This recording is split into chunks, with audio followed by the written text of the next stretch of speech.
আসসালামু আলাইকুম। আশা করি সবাই ভালো আছেন। আসলে অনেক দিন হয়ে গেল আপনাদের কোনো ভিডিও দিতে পারতেছি না। এটা দুটা কারণ। এটা হচ্ছে একটা হচ্ছে ব্যস্ততা, দ্বিতীয়টা কারণ হচ্ছে শারীরিকভাবে আসলে অনেক অসুস্থ ছিলাম।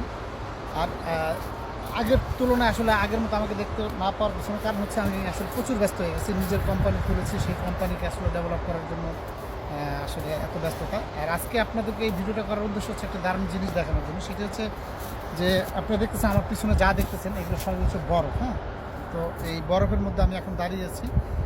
বরফের মধ্যে ভিডিওটা করার উদ্দেশ্য বরফ না, ভিডিওটা করার উদ্দেশ্য হচ্ছে দেখেন সবাই ধারণা ইউরোপে আসলে প্রচুর বরফ পড়ে। এইখানে হয়তো বা এসির কাজের কেমন ডিমান্ড বা এসির কাজ কীভাবে করে।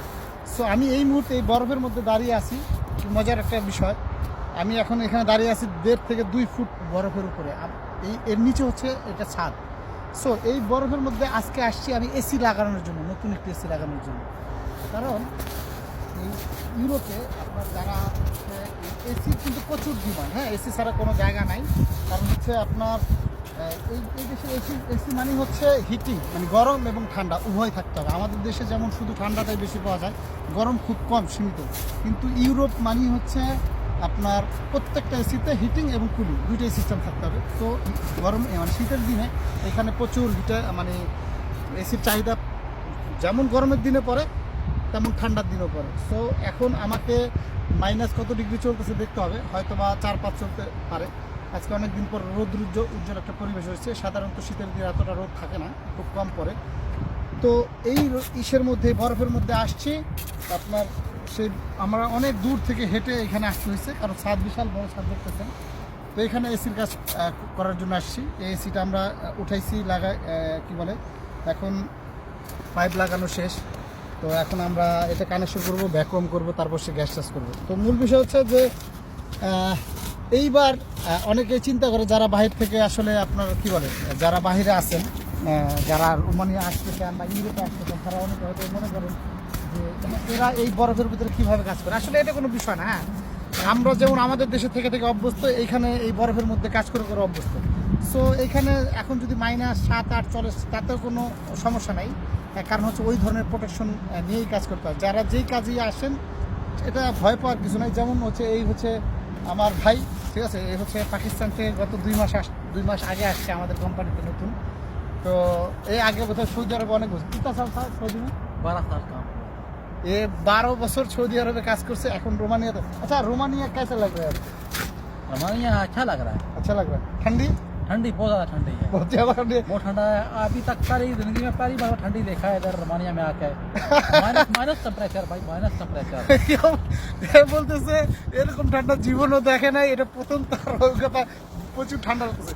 যদিও আজকে রোদ দেখেন, আমাদের সব জ্যাকেট আমরা খুলে রাখছি এখানে, ঠিক আছে, কারণ এই রোদের অতটা লাগতেছে না। কিন্তু ওর কাছে ফিল হচ্ছে, কারণ ওই নতুন এটার সাথে এখন অ্যাডজাস্ট হতে পারেনি। तो रोमानिया कंट्री कैसा है? बहुत अच्छा है। बहुत अच्छा है। आपने जो कंपनी में काम करा है वो कैसा है? बहुत अच्छा कंपनी है। बहुत अच्छा कंपनी। बहुत अच्छा कंपनी है। सैलरी वगैरह सब सही दे रहा है? सब सही दे रहा है। लेकिन आदमी ने बहुत सारे बंदे ने कहा था ये रोमानिया अच्छा नहीं। झूठ बोलता है। झूठ तो आपके पास लग रहा है, क्योंकि आपने सही कंपनी मिल गया। हम वो तो कह रहा हूँ ना। लेकिन जो तकलीफ में रहे ना, हाँ। उसको पता है। वो सही बात है। कोई आदमी आता है, कोई एजेंट है उधर, तो किसी को तो अच्छा एजेंट मिल जाता है। हाँ। तो वीज़ा अच्छा देता है, आगे काम मिल जाता है। तो बहुत सारा आदमी इधर ऐसा है कि जिसको इधर आके तो 2-2 महीना हो गया, 3-3 महीना हो गया, अपना रूम में बैठा हुआ है, काम नहीं मिल रहा। ऐसा बात है। রাইট। তো ওই বলতেছে রোমানিয়া অনেক ভালো। আসলে হ্যাঁ, যারা ভালো লোকের মাধ্যমে আসছেন বা ভালো কোম্পানিতে চলে আসছেন তাদের জন্য রোমানিয়া সত্যি ভালো। কিন্তু বেশিরভাগ লোক কিন্তু এখানে এতটা ভালো নাই। অনেকেই সেটা ক্লায়েন্টের কারণে হইতে পারে, অনেক এজেন্টের কারণে হইতে পারে, বা কোম্পানির কারণে হইতে পারে। বিভিন্ন মিশ্র বিষয় সমস্যা আছে, সবগুলো মিলে কিন্তু অনেকেই ভালো নাই, সত্যি কথা। অনেকেই আসলে থাকতে চেয়েও ইলিগাল হয়ে যাচ্ছে। যারা বড় বড় এজেন্টরা আমি দেখতেছি ইউটিউবে বা হচ্ছে ফেসবুকে, আপনারা কি বলে এগুলো নিয়ে কাজ করতেছেন, তাদের লোকগুলো রোমানিয়াতে আইসা আমার চোখে পড়ে তারা কি অবস্থায়।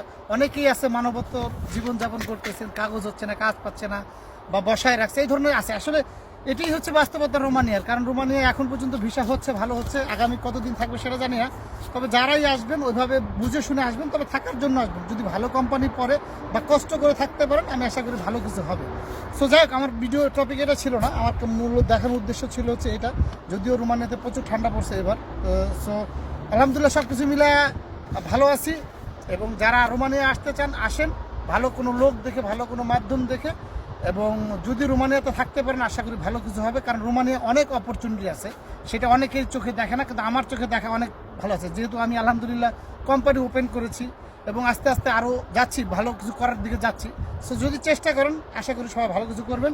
আর একটা কথা বলি, রোমানিয়াতে যারা বুখারেস্টে আছেন, যদি কেউ ফুড ডেলিভারি আইডি খুলতে চান আমার সাথে যোগাযোগ করতে পারেন। তো আজকের ভিডিও এখানেই শেষ করবো। সবাই ভালো থাকবেন। আসসালামু আলাইকুম।